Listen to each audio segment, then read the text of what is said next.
I'm Jesster, a third-generation Los Angelino. We're coming to you from downtown LA at the beginning of February 2026.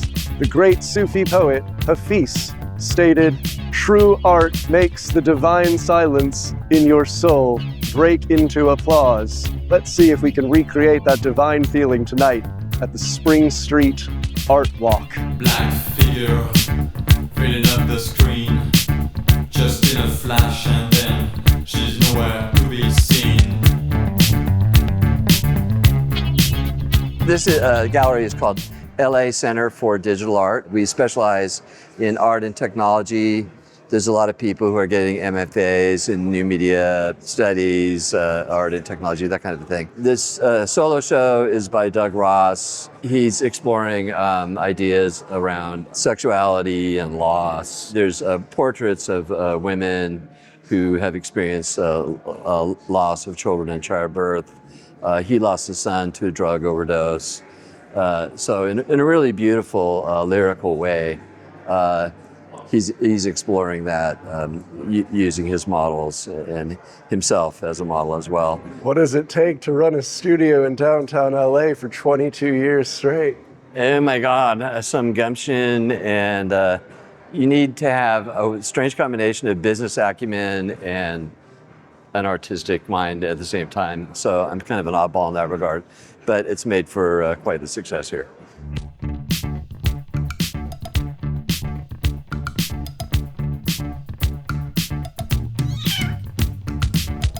Let me introduce you to one of our artists. Great. This is J. Walt Adamczyk. Yeah, all right. This is his installation here. This is fantastic here. This project's called Infinite Minds. So I'm using heads of these like universal building blocks, different configurations or choreography that you usually see, like, some sort of physical, physics demonstration or mathematical demonstration. But I'm putting heads in there to kind of connect it to kind of the personal feeling of things as well as the universal. So I'm trying to bridge the gap between phenomenon and the mind. We're so used to recognizing faces and noticing, what is and isn't a person. And then to see this here, it's like, I'm hoping to kind of open people's perceptions about both recognizing what humanity is, but also recognizing the commonality between each of us. It's beautiful work. I'm Jesster. I'm here with Demetrius and Vincent. This is really cool. Really like the photography and the front part of the gallery. Yeah, it's beautiful work. What does your shirt say? It says, "Thank you."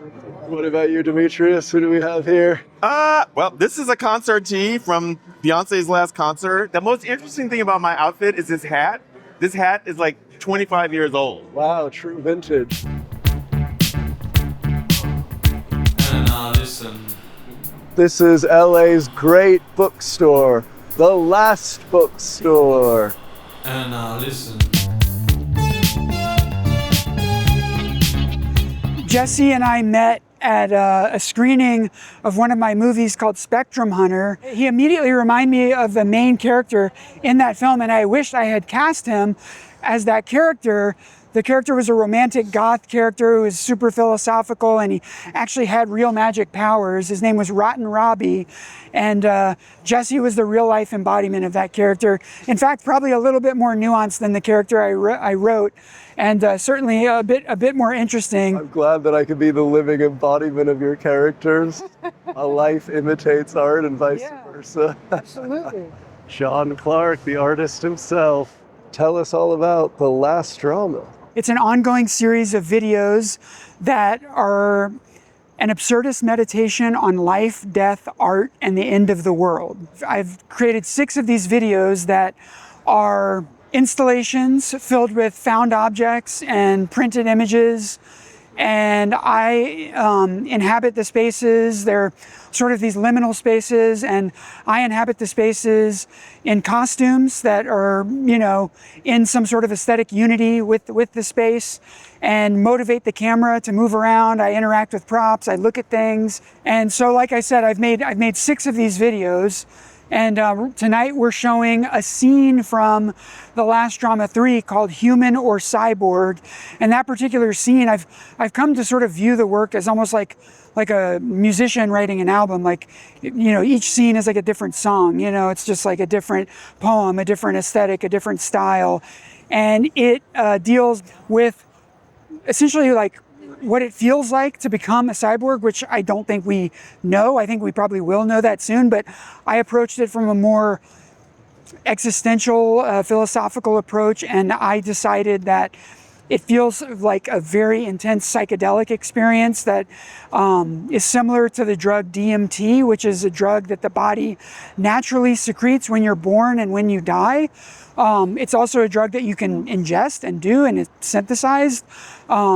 So I use that as sort of to bridge the gap between how it feels, and those are the descriptive statements that I used in the poem, and then the parts of the poem that are more about being a cyborg and like sort of dystopian and, you know, late capitalist, sort of that part of, you know, the end of the world part of the last drama, were taken from X-Men comics and Deathlock comics and, you know, a variety of, documentaries and things like that, you know. Would you merge your unconscious and subconscious with the machine yourself? I absolutely would not. No, I would not. I think if I was younger, when I was younger, I was more of a utopian thinker, and I really did think technology would save us from a lot of the, you know, perils of being human. But I don't believe that anymore. I wouldn't become a cyborg. Also, you know, I think we probably will see one in our lifetime, or we've already seen one, and we'll see more and more advanced versions of them that, you know, are more nuanced. But I wonder what that looks like. I'm curious, but I find that as I get older, I'm less and less interested in technology.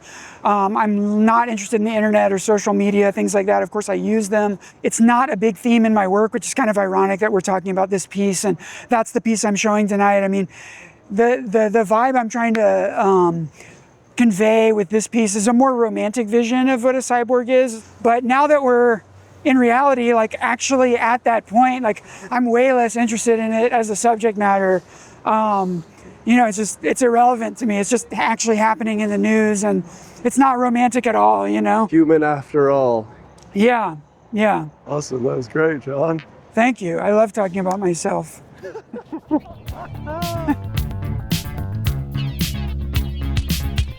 Black figure fading up the screen, just in a flash, and then she's nowhere to be seen.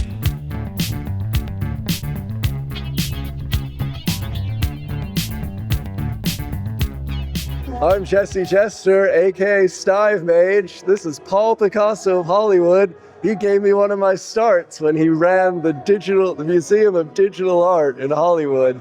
Very big proponent of my entire thing, very appreciative and respectful of the legend here, Paul Picasso of Hollywood. We're standing in front of his work, which is pre-AI. Let's hear all about it. That was 10 years ago. This is my artwork from back then, actually, before 2017.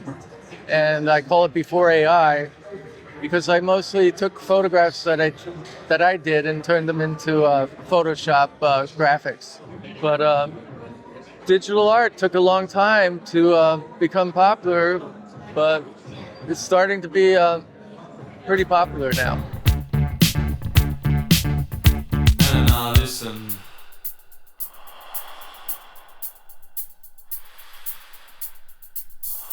And now listen. I consider myself a fashion artist outside of a designer. There we go. I like to be a fashion artist to, you know, spark interest of the mind and shit like Yeah. that. All these are like custom made from scratch. Whoa, Spike Lee. Stardust. Oh, you saw this one here? Oh yeah. That's a classic. Nice. Yeah. That's beautiful stuff. Check this one out here. Okay. Oh, some 90s stuff. Late 80s. Wow. I like to do what we call like conversation pieces. So to draw attention, awareness, sort of like nostalgic and shit like that. I'm here with the artist, Hylos. Tell us about your work. So this series is called In Your Element. and it's just inspired by just individuals who are focused in their passion. And as you can see, nothing around them matters. It's all about them focusing on what they love doing. It's beautiful, Carlos. I'm here with the artist Sergi. Sergi, where are you from? Originally, I'm from Russia, but I moved to the States about 14 years ago. So tell us about your work. Well, all my pieces, they have the message, do what you love, because I believe this is the most important phrase, motto, inspiration for each person if you want to be living like a happy life. And all my pieces like have this message pretty much. For people in the world who haven't quite found what they love and aren't doing what they love, what advice would you give them? You have to try different things and see what is resonate with you the most, what brings you the most joy. Eventually you finding you're trying different things like, I don't know, acting, photography, music, business, or just being a mom or a dad and raising the kid. Everything is an art. If you're doing it with love, everything is an art. Find alignment, do what you love with the artist Sergey. Do you hear that? It's the divine silence in Los Angeles. Fancy that. And she walks, walks, walks, and walks. And I listen.